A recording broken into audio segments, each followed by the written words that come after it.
Okay, let's dive right into this explainer and tackle what is arguably the ultimate mathematical puzzle, the construction of the Great Pyramid of Giza. Now, we've all seen the documentaries, right? We've heard the wild speculations, but today we're throwing all of that out the window. We are looking strictly at the math, the physics, and the engineering. No myths, no aliens, just the hard, demonstrable science of how 4th Dynasty Egyptians pulled off one of the absolute greatest architectural feats in human history. 2.3 million. I mean, just try to wrap your head around that number for a second. That is the staggering volume of limestone and granite blocks that make up Pharaoh Khufu's legendary monument. We are talking about an estimated total mass of 6 million tons, just sprawling across 13 acres of desert.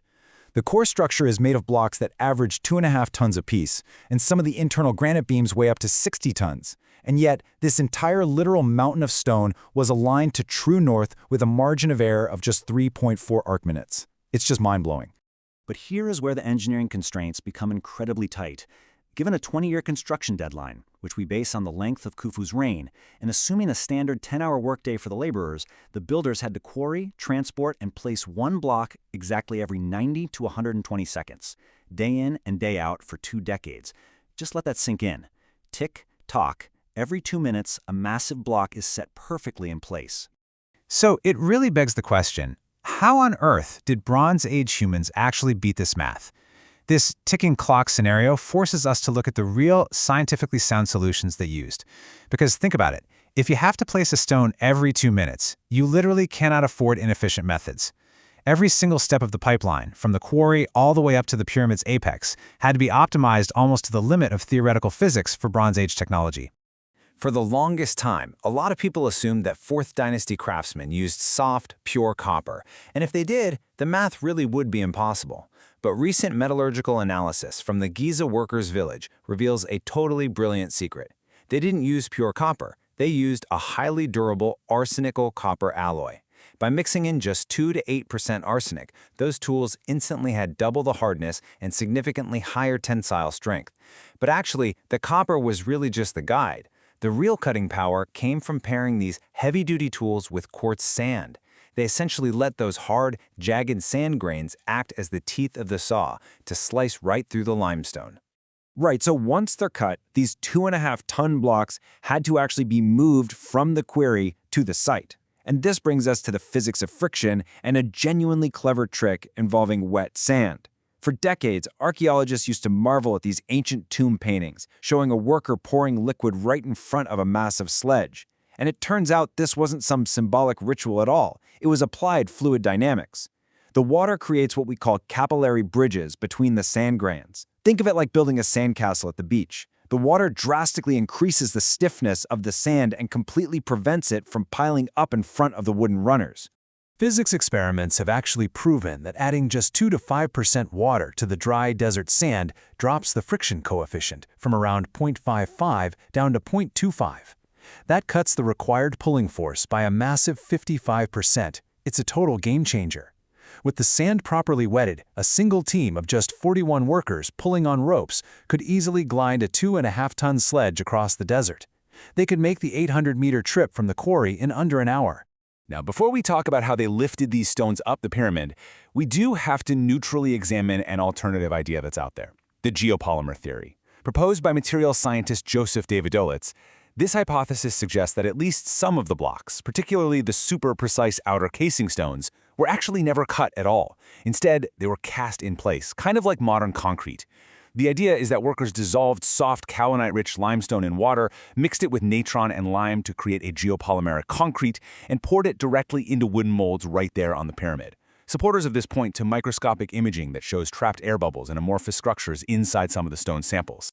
However, detailed microscopic analysis really counters this cast stone theory. Critics point out a distinct lack of the specific alkali aluminosilicate chemical signatures, which is basically the mandatory fingerprint needed to prove these are man-made geopolymers. Plus, on a purely logistical level, creating 431 cubic meters of this exact concrete every single day would require managing massive, wildly complex chemical supply chains. So, while it's a fascinating debate for sure, it doesn't eliminate our fundamental engineering problem. They still had to move and lift millions of tons of solid rock. So, how did they physically lift those quarried stones? Well, the classic textbook image we all grew up with is this single, massive straight ramp, but the math quickly kills that idea. To reach the 146-meter apex at a manageable 8% gradient, that ramp would literally need to be 1.8 kilometers long. The volume of the ramp alone would be 60% larger than the pyramid itself. There's just no way. You would have had to build an entirely separate megaproject just to build your megaproject. This means the real secret definitely lies in internal lifting. And that brings us to some of the most mysterious architecture inside the pyramid itself, specifically the towering corbelled Grand Gallery and this massive 11-ton granite block that likely acted as a central counterweight. Check this out. Recent researchers have proposed an absolutely incredible mechanical theory. They suggest the 47-meter-long, perfectly angled Grand Gallery was actually designed as a massive gravity-powered elevator mechanism. The idea is that a heavy granite counterweight on a wooden sledge would slide down the 26.5-degree slope of the gallery. Ropes attached to the sledge ran up through a wooden pulley system and down a vertical shaft to haul up heavy stones. By using a 2-to-1 or 3-to-1 mechanical advantage, this descending counterweight effortlessly hoisted huge blocks right up through the core of the structure. It is brilliantly simple. Now, while that counterweight helped with the really heavy internal lifting, especially those massive granite beams for the king's chamber, Jean-Pierre Houdin's hybrid ramp theory gives us the missing puzzle piece for the vast bulk of the pyramid's core blocks. He realized something crucial. The Egyptians didn't just stubbornly use one type of ramp. They adapted their architecture to the changing geometry of the pyramid as it grew. Think of it like a puzzle that shifts as you solve it. As the pyramid grew taller and obviously narrower, the geometry dictated a change in tactics. Phase 1 used a short, very manageable external straight ramp for the bottom 43 meters, and that's where 65% of the pyramid's total volume is concentrated anyway. Then, for Phase 2, moving from 43 to 100 meters, they cleverly shifted to a hidden internal spiral ramp, winding up just inside the outer faces, leaving the corners open so they could actually turn the blocks. Finally, in Phase 3, at the very top where there is practically no room for ramps at all, they utilized localized wooden levering systems to hoist the final 10% of the blocks into place, step by step. When we step back and put all these pieces together, we arrive at what we call the integrated multi-method approach. It proves that no single technique built the pyramid. Instead, it was this brilliant orchestration of several very specific methods. They used wet sand sledges on the flat ground, short external ramps for the massive base, internal spiral ramps for the middle, levering for the tight apex, and that massive internal counterweight system for the heaviest central chambers. The genius of the Egyptian engineers wasn't magic, and it certainly wasn't aliens. It was just supreme context-dependent flexibility. But honestly, their real secret weapon wasn't mechanical at all. It was organizational.